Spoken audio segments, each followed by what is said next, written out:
Bonsoir à tous et à toutes, bienvenue sur Équilibre Podcast. Ce soir, je me rends à Montreuil, je vais rencontrer Dissek. Dissek qui est un graffeur que j'ai pu voir et revoir sur le canal de l'Ourcq, mais également sur YouTube avec sa chaîne J'irai graffer chez vous, sur Dissek TV. Je vous encourage vraiment à aller voir ses vidéos sur YouTube et également à voir son travail sur Instagram. Je mettrai tous les liens en description. Je vous souhaite une bonne écoute. N'hésitez pas à commenter, liker sur les réseaux sociaux. Merci beaucoup. Bonsoir Dissek. Bonsoir. Merci de m'accueillir. Merci de me recevoir. Dans une des villes les plus peuplées de graffeurs, on pourrait dire, en Ile-de-France. Ouais, ici, ouais, c'est blindé. C'est impressionnant. Quoi. Ouais. Il y en a partout. City.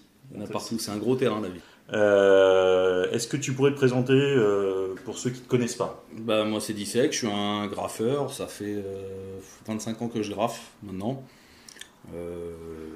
Voilà, je te laisse me poser tes questions. Et voilà, très bien. Moi, ce qui m'intéresse, et ce que je pense qui va intéresser les gens, c'est de savoir un petit peu comment tu es venu à la pratique du graffiti. Est-ce que c'est quelque chose qui était même, je sais pas, avant ça, le dessin ou la peinture, et qu'après le graffiti est venu? Est-ce qu'il y a eu un déclic? Est-ce que tu pourrais nous raconter un peu les débuts? Ouais, il y a eu un déclic. C'est quand je suis arrivé à Paris. J'ai été dans une école de dessin. Il y avait plein de graffeurs dans l'école.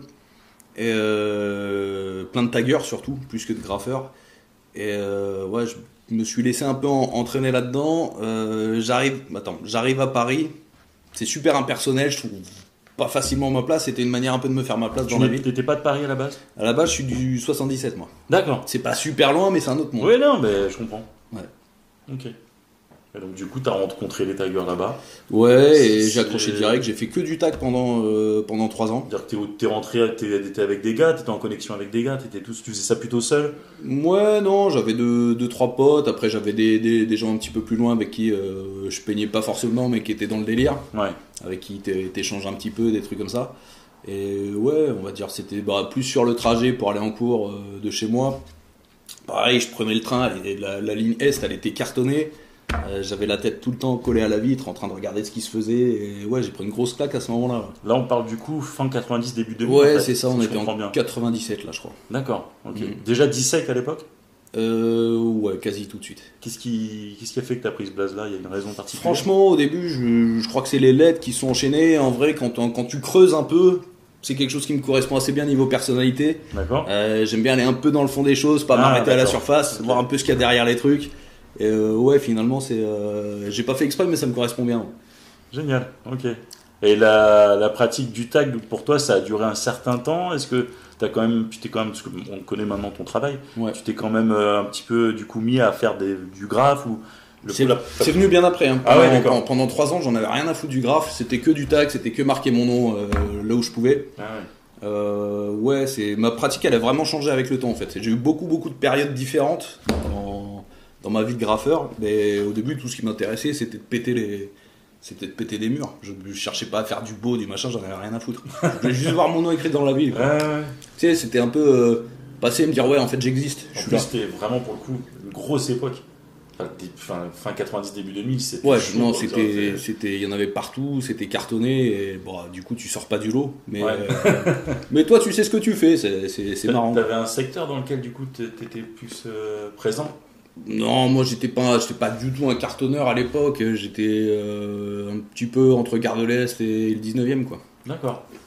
Ok. Ah ouais, cool. Ouais. Et du coup, cette pratique du graffiti que je connais maintenant, elle t'est venue à quel moment en fait dans ta carrière de graffeur, on va dire?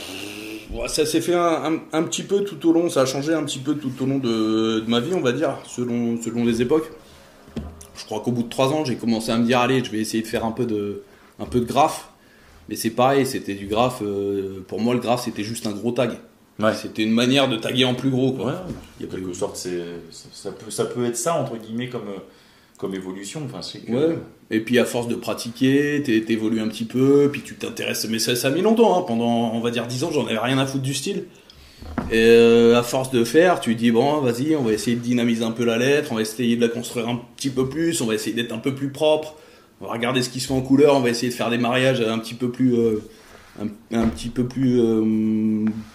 harmonieux. Voilà. Puis tu pètes un peu, parce que c'est vrai que des fois Quand les graffitis, on cherche les beaux contrastes de couleurs, les combos qui marchent bien. Ouais, c'est ça. Et puis à force de faire les trucs, tu dis ça marche, ça marche pas. Et puis tu t'évolues. Et puis à force de petits accidents, tu trouves un peu ton style. Et je crois qu'en fait, ça se fait naturellement et ça se fait tout seul aussi. D'accord. Et du coup, cette époque-là, tu l'as vécu aussi donc, avec des gars d'un quartier particulier, tu étais entouré de personnes particulières, de groupes, toi-même? Non, pas spécialement. En fait, cette époque-là, moi, je faisais ça vraiment pour moi. J'avais vraiment pas l'impression de faire partie de ce milieu-là. Ah ouais? Non. Non, je fréquentais quelques potes qui graffaient, mais je fréquentais pas vraiment le milieu du graffiti.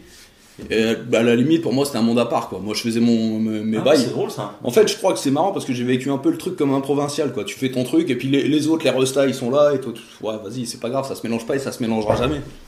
Ah oui, d'accord. Ouais. Ok, ça, c'était ta façon de le vivre en fait à cette époque-là. Dire que tu fréquentais pas forcément le milieu, comme d'autres ont pu fréquenter vraiment être graffiti.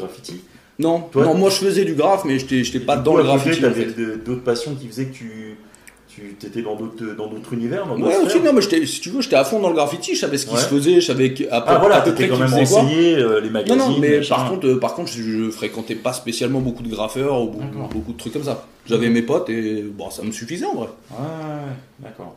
Toujours sur Paris, du coup. Ouais, Paris, banlieue. D'accord. Ok. Oh, cool.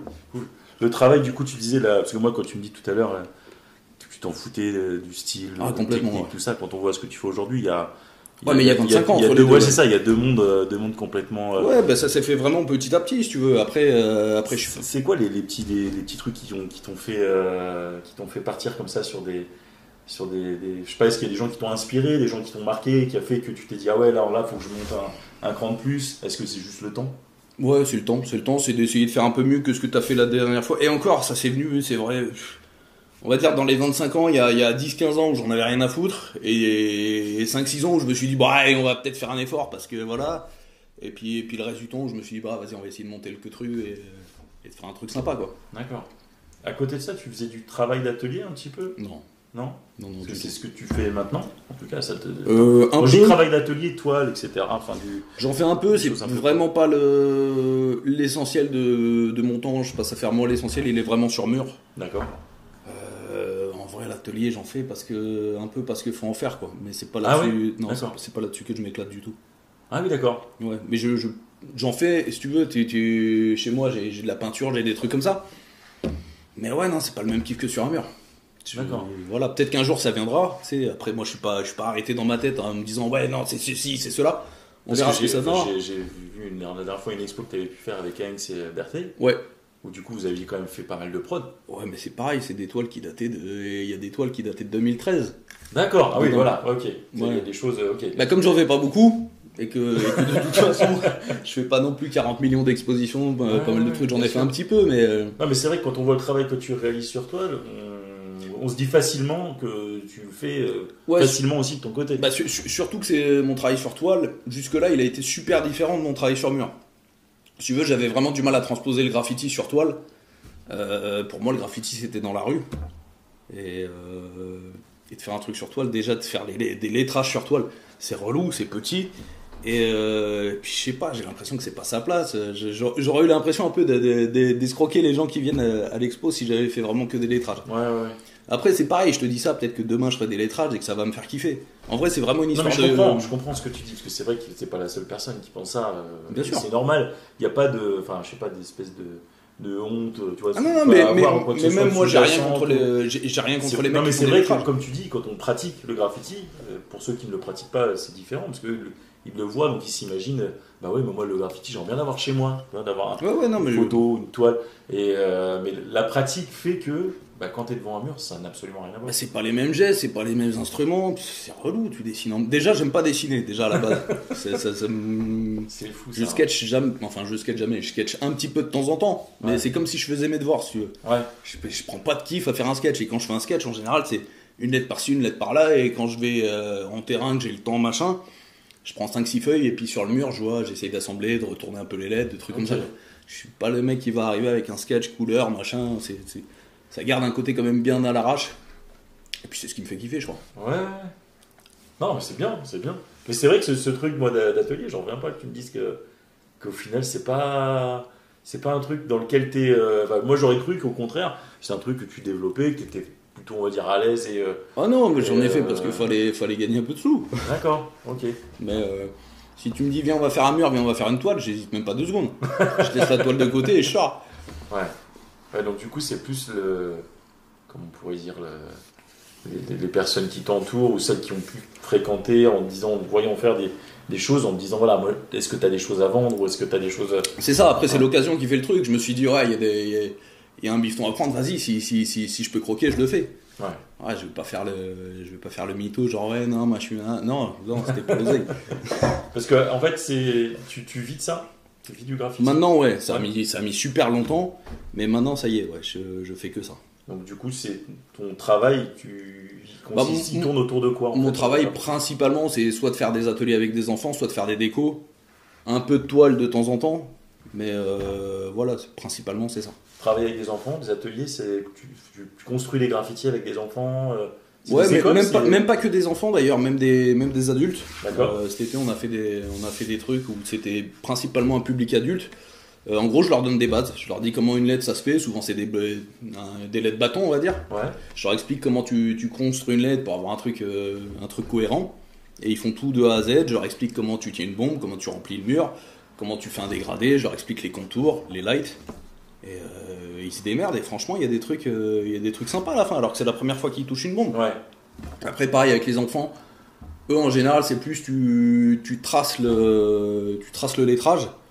Tu les fais remplir un petit peu tout le monde, c'est plus des initiations vraiment où bien sûr. Le petit tu le tiens pas 3 heures avec une bombe, c'est relou. L'outil en lui-même pour les enfants n'est pas forcément évident. Ouais, il passe, il remplit son petit carré, toi tu tapes un peu les dégradés, tu nettoies tout ça un peu à la fin et tout le monde est content quoi. Il met son nom sur le coin en bas à droite et tout le monde participe.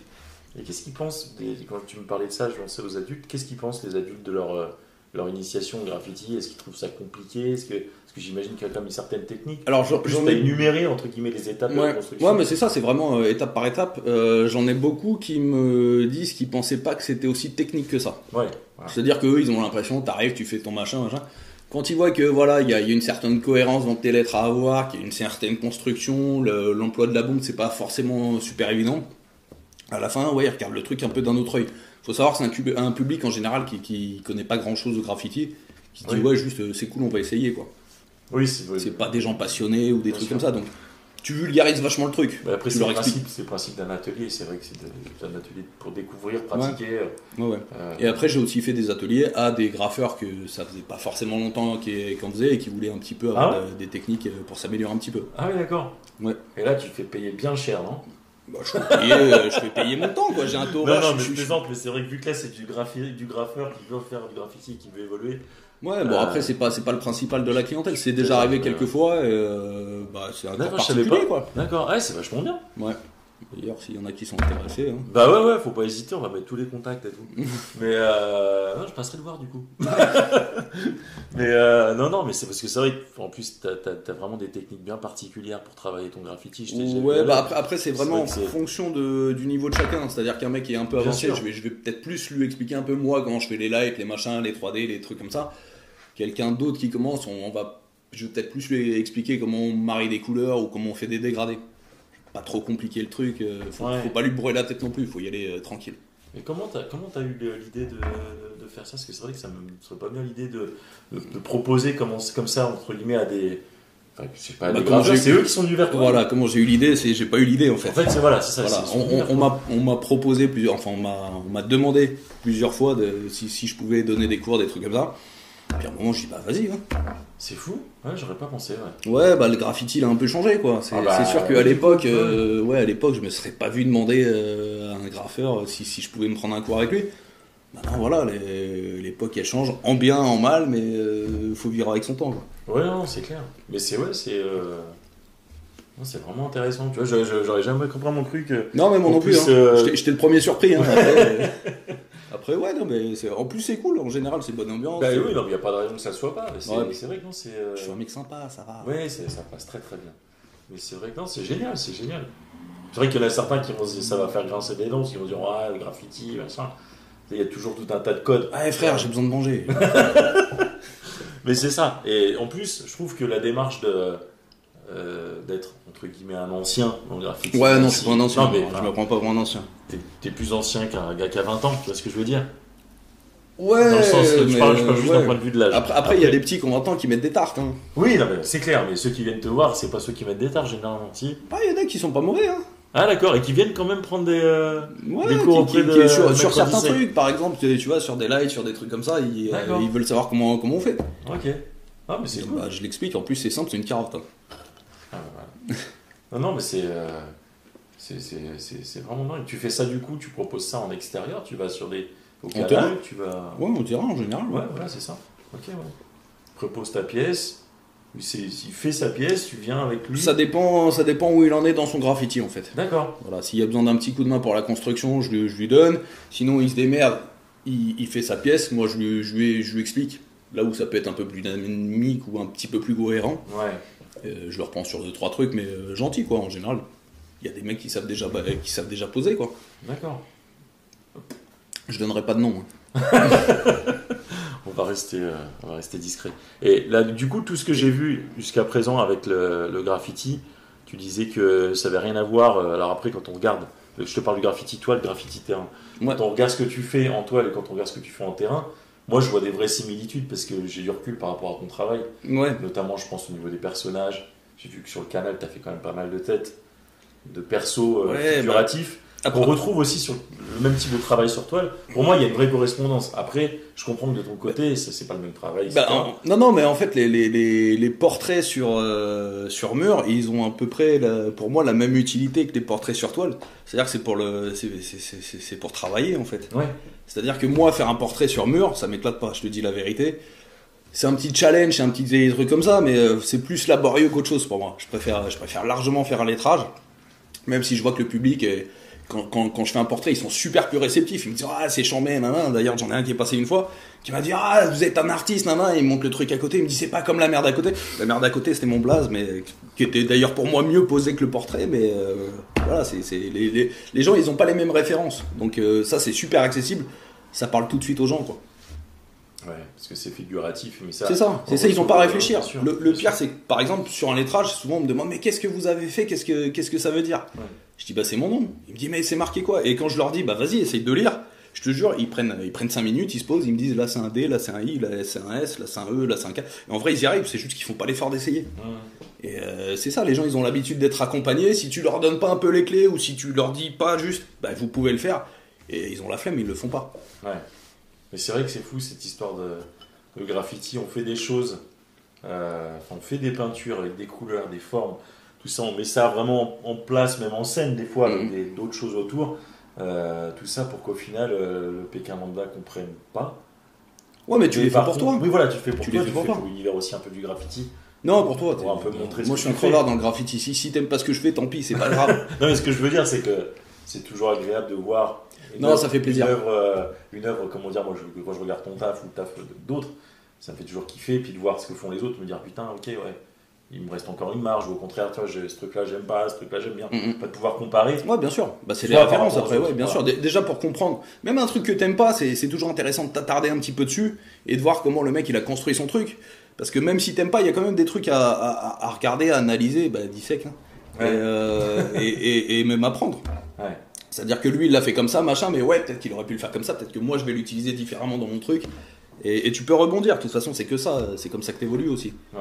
Sur ton travail à toi, mais aussi en regardant un petit peu ce que font les autres, comment les couleurs, elles marchent entre elles, comment, forcément, et pas que dans le graffiti, même dans la pub, même dans tout ce qui se fait, en fait. Oui, dans l'art. Enfin, ouais, bien sûr, même dans la nature, hein, tu peux regarder une plante, dire putain, ce verre, il marche comme ci, comme ça ferait bien sur mon lettrage, quoi. Ouais. Non, c'est une évidence. Dans les graffeurs que tu as pu voir dans les années, du coup, toi, tu as commencé, tu m'as dit fin 90. Ouais.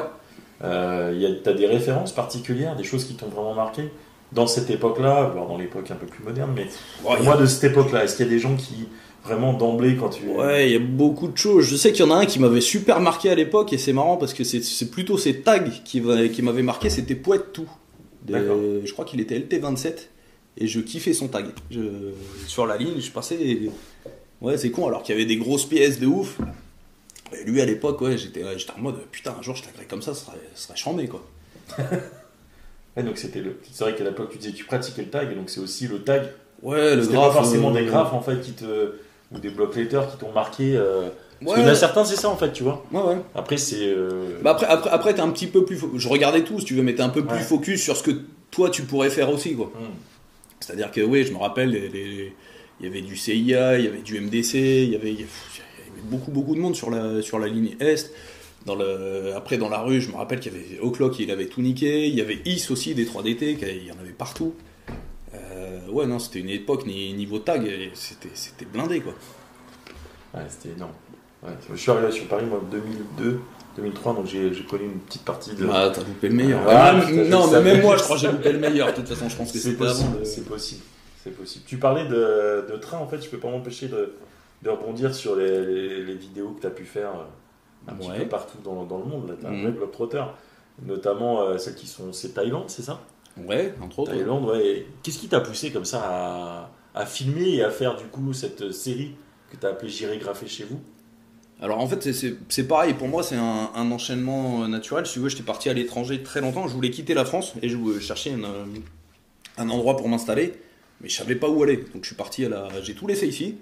Je suis parti à la balle les couilles en me disant ouais vas-y je vais trouver un truc, ça va être le paradis, je vais m'installer. Ah ouais carrément. Ah ouais non j'étais fâché avec la France. Clairement je me suis dit ici vas-y laisse tomber, le pays ils sont racistes, ils sont machin, ils sont tout ce que tu veux. Je trouvais tous les défauts de la terre à la France et je suis parti assez longtemps, presque 3-4 ans. Et ma vie en fait c'était un peu d'aller de pays en pays et graffer c'est quelque chose que je faisais tout le temps. Donc à un moment je suis tombé malade et je regardais mon téléphone et je regardais que sur tous les graphes que j'ai fait il y avait une anecdote, mais une anecdote qui était vraiment spéciale, pas le genre de truc que tu vis ici par exemple. J'avais beaucoup graffé en France, j'avais 2-3 trucs qui s'étaient passés, mais là c'était plus fort, il y avait vraiment un contexte, une histoire, des trucs super cool. Et à partir de ce moment-là, je dis ouais mais ça faut que je le partage avec les gens et en fait j'ai écrit un bouquin que j'ai toujours pas sorti mais qui est au chaud dans mon ordinateur, qui j'espère sortira bientôt. Et les vidéos en fait c'est la suite de ça. Parce qu'en gros, si tu veux, j'ai plein d'histoires que j'ai racontées. Et je voyais que quand je les racontais aux gens, ils me regardaient un peu, genre en mode ouais, vas-y, le mec il en rajoute, c'est un mytho. Ah ouais? Un peu, tu sentais ça. Tu sentais, d'accord. Il me le disait pas, mais genre en mode vas-y, je dis tu sais quoi, je vais filmer. De toute façon, je sais pas ce qui va se passer. Mais là, il s'est passé que des trucs de. Excuse-moi. Il s'est passé que des trucs de ouf, il y a pas de raison que ça s'arrête et ça a continué, c'était cool. J'ai vraiment en fait, donc c'est vraiment la prolongation en fait d'AC, j'ai compris. Ah ouais, moi j'ai pas de plan de carrière. Quand je suis parti, j'avais c'était vraiment la prolongation. Tu avais donc tout ce que tu as pu faire avant qui n'a pas été filmé. Ouais. Que tu as écrit, du coup. Du coup, ouais. Et donc toute la suite, c'est ce qu'on voit en fait dans tes vidéos. C'est ça. D'accord, ok. C'est ça, ça s'est vraiment fait naturellement. D'accord. Et même le film, j'hésitais un peu à filmer parce que je suis vraiment pas super à l'aise avec mon image. Ouais. J'avais pas très envie de montrer ma tête à la caméra. Pour parler devant la caméra, c'est un bordel. Et puis je me suis fait un peu violence, on m'a un peu poussé derrière en mode vas-y fais-le, tu t'en fous. Et je regrette super pas, c'était une super expérience, super aventure. Et ouais, ça s'est fait comme ça en fait. C'est vraiment pas compliqué. En gros, j'ai pris une GoPro et j'ai fait comme d'hab en fait. J'ai vécu ma vie comme je la vivais normalement, sauf que là c'était filmé. Ouais, en fait, comme fait. J'irai dormir chez vous. Ouais, mais c'est ça. Je me suis pas dit on va monter des scénarios, des machins, faut faire ceci, faut faire cela. Non, juste on fait comme d'hab et on filme. J'imagine qu'il y a quand même un petit peu de boulot, un petit peu de montage, un petit peu de. Après, de boulot. Le boulot il se fait après. En fait, si tu veux, quand je suis rentré à un moment, j'ai un pote qui montait. D'accord. Qui m'a fait les premiers montages. En gros, j'ai pompé comment il faisait, et j'ai regardé, il m'a expliqué un petit peu, et puis j'ai appris sur le tas, quoi. Ah, tu t'es débrouillé après à faire ça tout seul? Il faut. Hein. Ah, d'accord. Il faut, parce que voilà, les gens sont pas forcément tout le temps disponibles, et puis c'est bien de pouvoir le faire pas en temps réel, mais c'est bien de pouvoir te débrouiller tout seul, en fait. Ouais, d'être autonome. Ouais, même si mon pote, il m'a vraiment, vraiment, vraiment bien aidé. Vince, merci d'ailleurs. Non, c'est sûr. Mais c'est parce que ça fait quand même un sacré état. Combien t'as visité de pays, en fait? En tout pas que en vidéo. En tout, oui, du coup. En vidéo, les gens verront ils vont sur la chaîne YouTube. Une trentaine, je pense. Une trentaine, d'accord. Ouais. Mais c'est pas tellement le nombre qui compte. Non, mais pour qu'on arrive à se rendre compte, tu vois, de... Ce que tu as vécu et la durée, parce que j'ai vu des mecs qui ont fait 60 pays, mais qui sont restés 2 jours dans chaque pays. D'accord, alors que toi, du coup, combien de Moi, temps c'était en général minimum 1 mois par pays, des fois 3 mois. D'accord. Ouais, ça dépend, je prends vraiment le temps. Moi, je voyage tout doucement.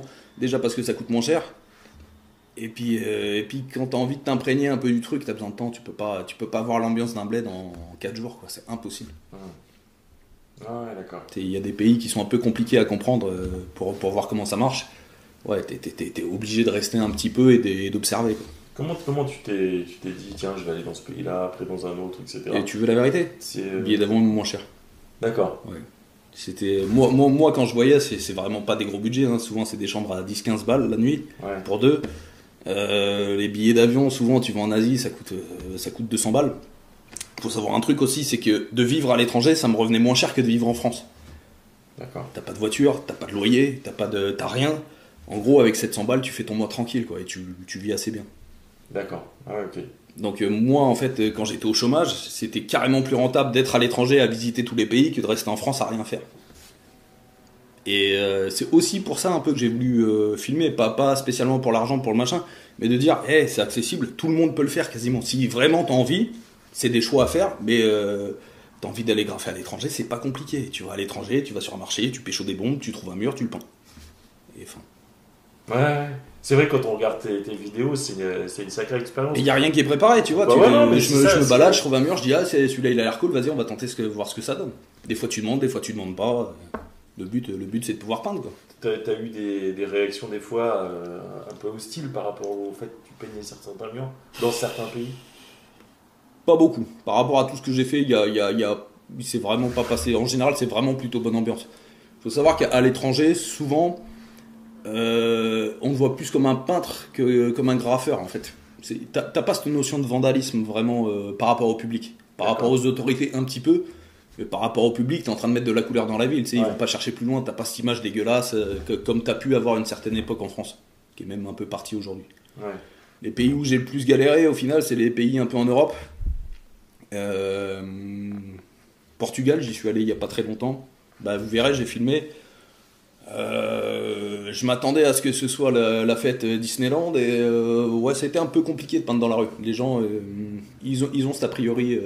Ah ouais. Ouais, vraiment crado. Pourtant, j'ai essayé de faire des pièces un peu posées, machin, mais c'était un peu plus compliqué qu'ailleurs. Ouais. Et pourtant, on pourrait se dire que, oui.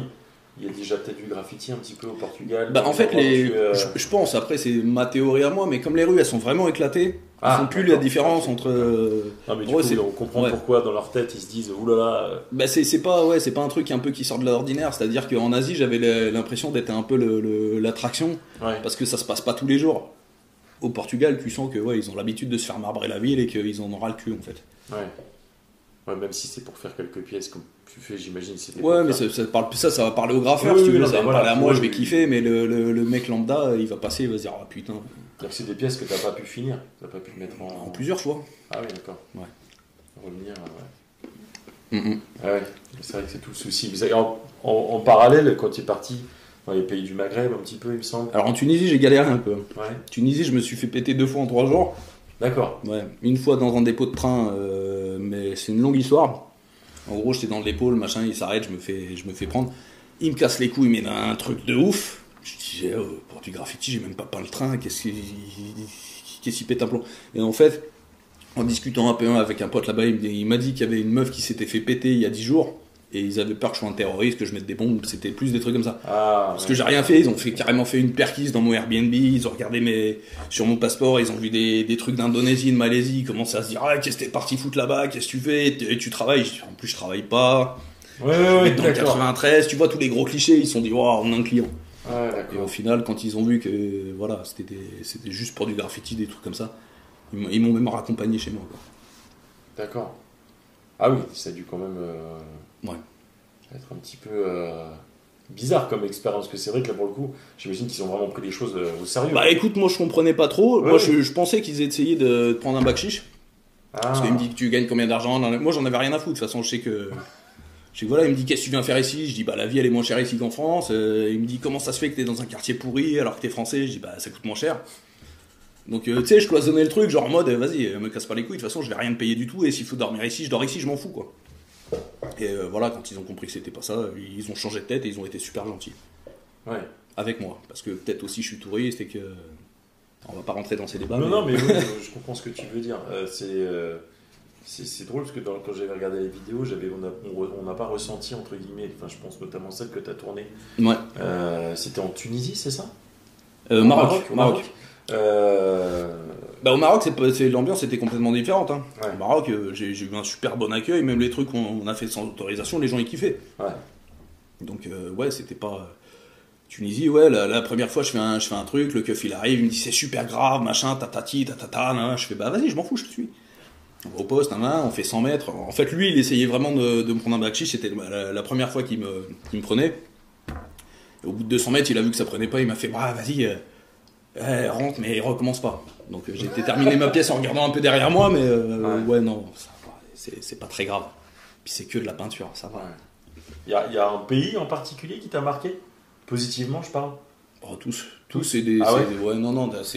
C'est différent à chaque fois, mais non, tout, j'ai des bons souvenirs partout. Ouais.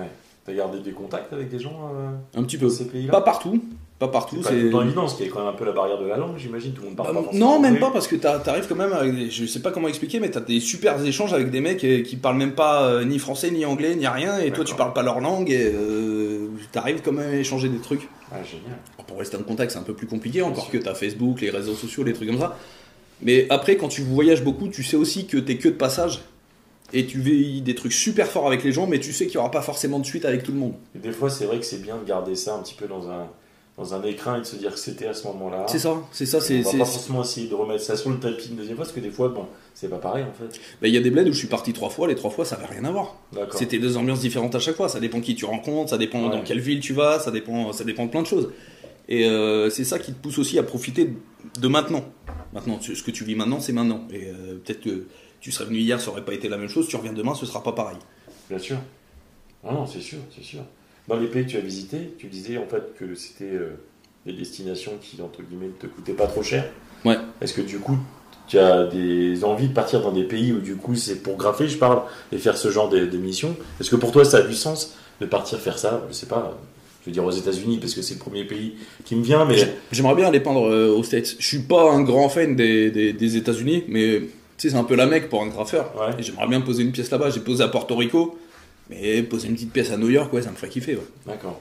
Après, c'est pareil, ça demande un peu plus d'organisation parce que sur place, c'est pas le même prix. Donc, et se connecter aussi, peut-être avec des gens sur place pour pouvoir. Peut-être. Après, je t'avoue que quand je voyage, c'est très rarement un truc que je fais. Moi, j'aime bien, j'aime bien arriver et pas comprendre et me dire on va voir. C'est un peu la surprise, quoi. C'est un peu le challenge. Je l'ai déjà fait aussi de me connecter avec des gens, c'est super cool, mais c'est pas du tout le même voyage. Ouais, t'es en mode, tu veux dire. T'es en mode un peu confort, tu suis les gens. T'as pas comment je vais trouver des bombes, comment je vais trouver des murs, quand je vais peindre, comment ça va se passer, comment les gens ils vont le prendre, est-ce que ça va passer, est-ce qu'ils vont me casser les couilles. Il y a plein de trucs comme ça qui font que le moment il est complètement différent quand t'es tout seul, quoi. Ouais, et en général, de toute façon, même si je dois voir des gens, j'aime bien me faire un mur ou deux avant de justement pour me laisser surprendre un petit peu par l'ambiance et avant d'être confort avec des gens et de pouvoir faire une pièce tranquille, quoi. Ouais, je comprends parfaitement. C'est vrai que c'est complètement différent. Ça fait vraiment partie de l'expérience là pour le coup. La démarche c'est pas du tout la même, quoi. Non. Puis du coup, t'as cette volonté entre guillemets de t'imprégner et sentir toi-même un lieu, un espace, des gens. C'est ça. C'est ça. Et moi je marche vachement au feeling. C'est-à-dire que il y a des endroits que tu sens, il y a des endroits que tu sens pas. Il y a beaucoup de murs quand je sortais, c'est le premier mur que je voyais et je disais mais là c'est absolument là qu'il faut que je peigne. Et en général, quand je revenais les peindre, ça se passait super bien. Et je sais pas comment te dire, c'est comme si le truc il t'appelait, il te dit c'est là, quoi. Tu le sais. je saurais pas te l'expliquer, hein, mais pour toi c'est évident que c'est là qu'il faut que tu peignes. Un bâton de sourcier du graffeur, quoi. Ouais, peut-être. Mais ça me l'a souvent fait, hein. Ouais, ça me l'a souvent fait. Et pareil, sur les moments, c'est pareil. Tu dis, des fois il y a des endroits qui sont, entre guillemets, t'as l'impression que ça va être super chaud à peindre. Ouais. Et toi t'as l'impression que ça va passer. Et en général, ça passe. Il y a des endroits qui sont super pétés et tu te dis wow, là je le sens pas trop, et en général quand tu te fais violence et que tu y vas quand même, c'est un peu bourbier. Ouais. Donc vraiment apprendre à s'écouter, et je sais pas comment expliquer, mais ton instinct il t'aide beaucoup dans ces cas-là. Et quand tu voyages, tu le développes beaucoup, ça, par rapport aux gens que tu rencontres.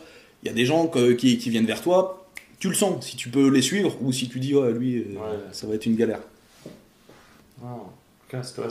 Non, c'est vrai que quand je vous invite vraiment à aller regarder les vidéos de Dissect, là, j'irai graffer chez vous, puisqu'il y a vraiment du coup matière et on comprend vraiment bien ce que tu cherches, ce que tu m'expliques là. Ouais. D'aller voir les gens, parce que du coup à chaque fois tu aimes dans les magasins, t'expliques là j'ai pris ça, je sais pas ce que ça va donner, on va bien voir. C'est ça, t'as la surprise, pour le coup, c'est vrai que quelqu'un qui se dit graffeur entre guillemets je pars dans un pays, je vais essayer de me connecter. J'ai des amis qui peuvent être comme ça, tu vois, qui vont dire, je vais me connecter. En fait, c'est une autre façon de procéder. Non, mais je vais me connecter avec des gens pour aller sur place. Bon, tiens, c'est vrai qu'il faut aller acheter ces bombes. Non, même pour ça, pour les échanges avec les gens, le fait d'être graffeur, tu partages une passion, ça peut être très cool.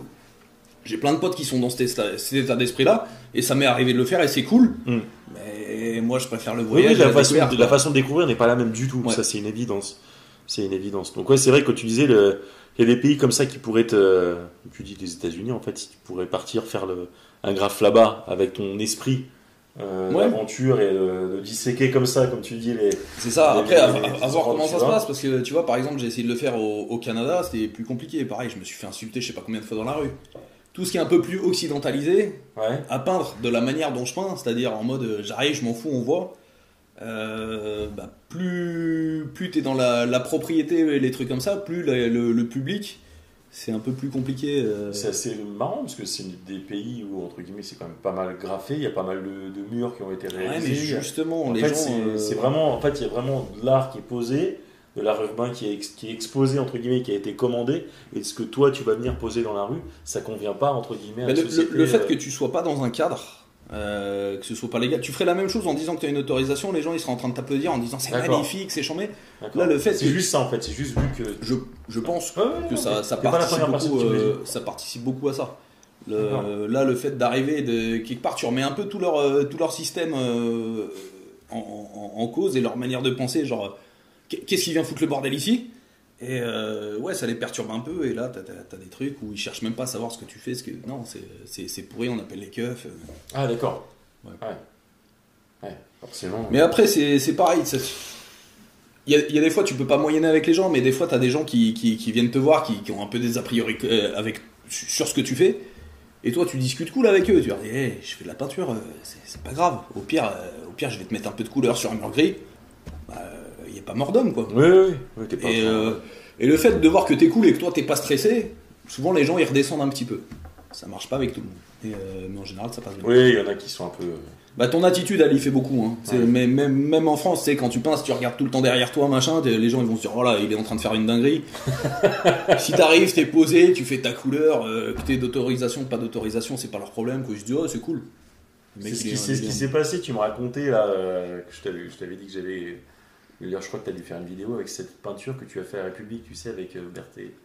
Peut-être Hanks aussi, je me souviens plus bien. Ouais. Mais qui est hyper visible. Ouais. Qu'on pourrait croire en effet de l'extérieur que pour moi c'était une commande. Alors, là, on en a fait 3 sur cette vidéo là que tu parles. Ouais. La première, c'est celle du Franprix, c'est en gros celle qui est le plus visible. En gros, je suis rentré dans la boutique avec Berthet, j'ai dit on peint le mur. Pas trop laisser le show au mec. Le mec il captait pas, il m'a fait ouais. On a commencé à peindre le mur. Et en fait, il y a le responsable de la boutique qui est arrivé et qui a kiffé. Du coup, au lieu de faire juste un blast chacun, on a fait tout le tour de la boutique. Et elle est assez grande. Et on a pu tout enchaîner. Et après, on a fait d'autres blasts dans la rue qui étaient où il n'y avait pas d'autorisation. Et ça s'est plutôt bien passé. Ouais. Ça, c'est génial. C'est vrai que c'est ça, et c'est même les autres peintures, c'est des peintures, on est resté 3 heures, même s'il y en a une où à la fin ça sentait un peu bourbier, les gens étaient super cool, et à un moment t'as la présidente de la rue, je sais pas quoi, de l'association, des machins qui est arrivée, qui nous a demandé, vous avez une autorisation pour le faire, donc forcément toi tu dis oui, et elle dit oui mais vous avez demandé à qui, et là tu dis il faut que je réfléchisse vite, à qui j'ai demandé à machin, il me fait ah c'est bizarre parce que hier on a voté un truc, justement on veut plus de graffiti dans la rue, machin, et là toi tu fais le teubé, tu dis ah moi je suis artiste, on m'a dit peins là, je peins là, et tu te dépêches de terminer, tu remballes tes affaires, et après t'existes plus quoi. Ouais, non mais c'est vrai que elles étaient terribles, elles sont toujours là au final, ces peintures là. Je crois que j'en ai une ou deux qui sont fait sauter quand même. Hein. D'accord. Celle du Franprix elle est toujours là. Je suis pas passé devant. Ouais, mais je pense qu'il y a eu plein de merde dessus, plein de trucs comme ça. Faudrait qu'on la refasse, mais. Maintenant il faudra repasser, on va voir le gars. Je l'ai refait une fois comme ça, je suis passé, j'ai dit on refait le mur, c'était plus simple parce qu'on était déjà dessus. Ouais. Mais non, il n'y a pas de problème. Quoi. Non, mais c'est cool. C'était plus la première fois où tu disais un peu qui tout double. Mais c'est vrai que tu as une méthodologie de travail quand tu m'as. Ça m'a bluffé quand je regardais les techniques que tu avais dans tes vidéos au début à tracer à la craie pour tester un petit peu l'environnement, savoir comment les gens réagissent. En vrai, le coup de la craie, c'est venu vraiment à l'étranger parce que faut savoir qu'avec les bombes de bricolage, c'est quand même assez compliqué de tracer. C'est-à-dire que souvent la peinture, elle sort pas tout de suite. Ou alors c'est vraiment de la piste, c'est-à-dire que tu passes une fois, c'est de l'eau, tu passes 2 fois, tu commences à voir un truc, tu passes 3 fois, tu commences à voir la couleur. Ah bah à ce point-là. Ouais, non, après j'ai fait vraiment des fois avec des bombes de mer, des fois ça va un peu mieux, mais des fois c'est bourbier vraiment le truc. Et là tu te dis, wow, les Montana elles sont à 18 balles, les bombes de bricolage c'est une galère pour tracer avec, et tu dis, bon bah vas-y, au début je crois que j'ai ramassé des cailloux, j'ai essayé de faire un peu comme je pouvais, enfin je me suis dit, ouais, la craie c'est bien pour ça. Donc j'ai pris l'habitude un petit peu dans ces pays-là de tracer à la craie. Et en fait, en traçant comme ça à la craie, je me suis dit, ouais, mais même pour le Vandal, c'est chambé en fait. Ça veut dire que déjà, il peut rien t'arriver pendant que tu traces. C'est-à-dire déjà, ce temps-là, tu l'as gagné. Ça veut dire que tu peux prendre le temps de tracer. Et il y a un autre truc aussi, c'est que quand tu restes un peu longtemps sur un spot, tu t'appropries un peu l'endroit. C'est-à-dire que moi, ça m'est arrivé plusieurs fois, même ici. Tu traces à la craie et les gens, ils te voient à la craie, ils se disent, bon, vas-y, rien, on s'en fout. Et quand ça fait une demi-heure que t'es là en train de tracer, tu fais un peu partie du décor, c'est-à-dire que quand tu sors tes bombes, ils se disent ouais c'est normal, de toute façon il est là. Ouais. Donc voilà, ils se prennent moins la tête en fait, ça y est, t'es assimilé dans le décor. C'est vrai que t'as raison, c'est pas évident pour tout le monde de réussir à faire ça, mais c'est la meilleure façon, comme tu dis, de passer entre guillemets. Pour moi même plus t'es détendu décor, et, c'est ça. Et plus ça passe crème quoi. Les gens, moi je sais que les 3/4 des trucs, les gens ils se disent ouais c'est un plan payé. Et ça marche. Et puis toi, ils voient que voilà, t'es là, ils viennent te parler, tu souris, tu rigoles avec eux. Ouais, en vrai, il n'y a pas de problème, quoi. Ouais, c'est une nouvelle façon de faire du Vandal, au final, ce que tu es en train de mettre en place. Je me demande si ça n'a pas toujours existé, j'en sais rien. Non, mais si, bien sûr. En tout cas, depuis que je procède comme ça, en fait, à un moment, j'ai changé un peu dans mon état d'esprit. Si tu veux, au début, je voulais tout baiser, je voulais tout niquer en disant ouais, c'est pourri, c'est nain. Et puis à un moment, je me suis dit, ouais, mais en vrai, les gens, ils sont rien demandé, ils sont cool. Ouais. Et en vrai, c'est que de la couleur. Et en fait, ça peut faire aussi kiffer tout le monde. Et autorisation ou pas autorisation, en vrai, ouais, ça fait pas grand mal, quoi. Non, puis c'est vrai que tu élabores les peintures que tu fais en Vandal, c'est les mêmes que tu fais en terrain, clairement. Ah ouais, de toute façon, je vais un peu plus vite, non? Oui, non, mais pas forcément, en fait. Mais... Moi, je vois là, je suis passé devant un mur, là, il est marqué en gros Montreuil. Ouais. Ce mur-là, c'est pas une commande. Bah non. Ouais. Bah non. Mais c'est un dimanche après-midi. C'est génial. C'est un dimanche après-midi, je sais pas, j'ai dû rester 2 heures dessus, 3 heures. Ils doivent kiffer quand tu t'es en train de le faire. Alors j'ai eu que des gens qui ont kiffé, et à la fin j'ai un voisin qui a passé, qui dit de toute façon on a appelé les keufs, je sais pas quoi, je pense qu'il m'y tenait, mais de toute façon j'avais fini, j'en avais plus rien à foutre. Mais non, c'est bonne ambiance en fait, t'es là, les gens ils kiffent. Ouais. Il y en a plein qui sont sortis, même de l'immeuble en face, qui sont venus me voir, qui m'ont fait ah c'est charmé, on va le voir tous les jours. Ça fait plaisir en fait. Ouais, il est beau. Bah merci, c'est gentil. Ah non, c'est quand je passais devant, je les prends en photo. Je le posterai. Cool. Non mais c'est vrai que c'est vraiment top cette histoire de comment se voir en train de peindre dans une position qui est entre guillemets celle du vandalisme par rapport à la loi. C'est-à-dire que clairement, il y a pas de t'es pas autorisé, donc tu n'as pas le droit. Mais tu sais que j'en ai fait un juste à côté, et j'ai carrément la municipale qui est arrivée, qui commence à me dire vous avez une autorisation. Je dis bah non, mais ça va, c'est de la couleur, ça fait plaisir à tout le monde, tatati tatata. Ça a duré, il commence à me dire oui, mais la loi, tatati tatata. Et je lui dis ouais, mais regarde, tout le monde est content, ça met de la couleur, vas-y, c'est bon. Au début, il voulait que je bouge, je dis non, je termine ma pièce. Et en repartant, il remonte dans sa voiture où c'est marqué police dessus, même si c'est de la municipale. Il me regarde, il me fait bêler avec les keufs quand même. Je suis resté teubé. J'ai dit non, mais toi, tu peux pas dire ça. T'as pas le droit de me dire ça, toi. Déontologiquement, tu dois me dire ah, c'est pas bien ce que tu fais. Tu t'en vas au pire. Tu me laisses si tu veux, mais tu me dis pas bêler avec la police quand même. C'est pas possible.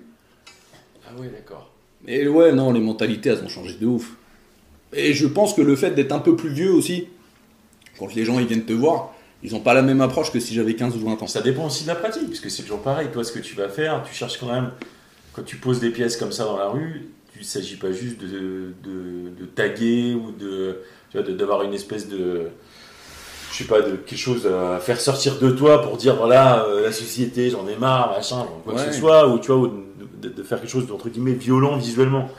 Même si pour moi, ça peut être violent visuellement parce qu'il y a tout un tas de couleurs et que c'est impactant, mais dans le sens où, comme tu dis, tu mets de la couleur. Il ne s'agit pas juste de taper un chrome. Pas juste, tu vois, Je t'avoue que quand je suis arrivé à Montreuil, j'ai recommencé un peu à taguer. Ouais. En mode, vas-y, c'est bon.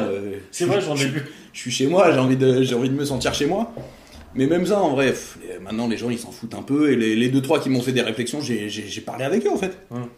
Je dis, mais qu'est-ce que tu me prends la tête? T'as une grosse pub devant toi, tu vas me dire, elle est dégueulasse ta pub, les couleurs, elles sont chum, elles sont machin. Moi, j'essaye de m'appliquer sur mon tag, vas-y, me prends pas la tête. Et en vrai, les gens, quand ils réfléchissent un peu, tu vois, quand ils sortent de ce prisme-là, de se dire, ah, c'est mal, tu les remets un peu en perspective, ils se disent, ouais, au final, c'est pas très grave. Bah, en fait, oui, c'est sûr. Comment dire. Surtout que tu parles de la pub. On n'est pas en train d'arracher des sacs à main des petites vieilles, tu vois ce que je veux dire? C'est rien, sûr, au pire même du tag, c'est quoi? C'est une écriture. C'est bon. Après voilà, il y a des endroits où je vais pas taguer. Je vais pas taguer sur les propriétés privées, sur les voitures des gens, ça non. Mais après sur les espaces publics, que ce soit ça une pub, c'est la même chose. C'est ma pub à moi. Et voilà, j'ai pas payé pour la mettre, mais au final c'est un peu le même truc quoi. Ouais. Et pourquoi dans un cadre c'est accepté et les gens ils disent oui, non mais ça c'est. Et toi ils veulent pas. Non, réfléchis, prends un peu de recul, c'est la même chose, c'est pas grave. Ouais, carrément. Mais c'est vrai que c'est pertinent cette histoire avec la publicité. Enfin, d'ailleurs, on le voit bien dans certains endroits, tu vois, même dans des villes comme New York, que tu arrives, tu te fais bombarder de publicité. Moi, je trouve ça hyper agressif. Et même c'est pire qu'un tag. Regarde, sans vouloir faire le machin, tu vois une pub pour McDo. Frère, ils vont te mettre de la merde dans le bide et ils sont en train d'essayer de te faire mal en fait. Et toi, tu vas dire, ah non, mais c'est pas grave. Pour moi, ça, c'est plus grave. Je mange au McDo aussi, en des fois. Mais tu vois, quand tu prends un peu de recul et que tu regardes les choses différemment, tu dis, ouais, mais moi, je te fais pas de mal. Bien sûr. Non, c'est sûr. Quand je reviens sur comment dire, ta profession, du coup, aujourd'hui, qui est liée au graffiti. Ouais. Clairement, du coup, tu te dis graffeur professionnel. C'est quoi le terme que tu emploies quand tu Ouais, moi je dis graffeur, peintre. En vrai, je m'en fous. Décorateur, voilà. Après, si tu veux vraiment analyser le truc, ouais, c'est pas du graffiti que je fais quand t'es dans le milieu professionnel. Voilà, c'est plus de la peinture. Ouais. Graffiti, c'est différent. C'est vrai. Ça s'appelle, si tu veux, on peut le vendre en tant que graffiti. Oui, c'est exotique. Voilà, c'est commercial, c'est machin. Mais moi, je suis conscient que quand je fais ça, c'est plus du graffiti. C'est soit de la déco, soit de la peinture, soit des... Oui, mais qui est clairement... tu sors pas nulle part non plus. Je veux dire, tu ne te proposes pas quelque chose lié au graffiti sans l'être toi-même. Dire que tu... Et même si je l'étais pas, en vrai, c'est pas grave. C'est pas grave. À un moment, il faut juste savoir ce que tu fais et pourquoi tu le fais. Ouais. Après, tant que tu es à l'aise avec toi, ce que tu fais, et que tu n'es pas en train de te donner un style, un truc comme ça, tu peux même faire des cœurs roses partout, on s'en fout, quoi. Mais viens pas dire que t'es un ancien du graffiti, que t'as si t'as jamais fait ça en fait. Ouais, bien sûr. Non, pas s'inventer de vie, mais du coup tu pratiquais, je t'ai demandé tout à l'heure, tu m'as dit que tu faisais des ateliers. Ouais. Que tu fais aussi du coup des toiles. Ouais. Et de la déco. Et de la déco. Quand tu fais des plans déco, c'est principalement, ça tourne autour de quoi? On peut te demander n'importe quoi? Ou est-ce que toi tu filtres quand même un petit peu tes demandes? Bon, j'essaye, Là je pense ce bateau, là, le truc de la chambre d'enfant. Ouais, les Reines des Neiges, des trucs comme ça. Ça dépend du billet que tu mets en fait. En général, je le fais pas, mais si tu mets un vrai billet, je vais serrer mes dents, je vais dire, c'est pas grave, je partirai en vacances avec. D'accord. Mais ouais, non, c'est pas trop le genre de truc que je fais. Mais généralement, c'est des gens qui viennent vers toi en voulant quelque chose qui vient de toi, c'est-à-dire que ton style. Ça dépend. Mais en général, ouais. Dernièrement, ouais. Dernièrement, c'est. Ou alors, même quand ils me demandent autre chose, c'est j'essaye d'imposer un peu mon truc à moi. D'accord. Mais après, c'est pareil, je m'adapte. Tu vois, je suis pas encore en position de refuser tout. Si le mec il me dit, voilà, j'ai ce projet-là à faire. Et que je vois que ça peut quand même être intéressant, même si c'est pas vraiment ce que je fais d'habitude ou quoi, vas-y, c'est un exercice. Et puis, faut remplir le frigo. Ouais.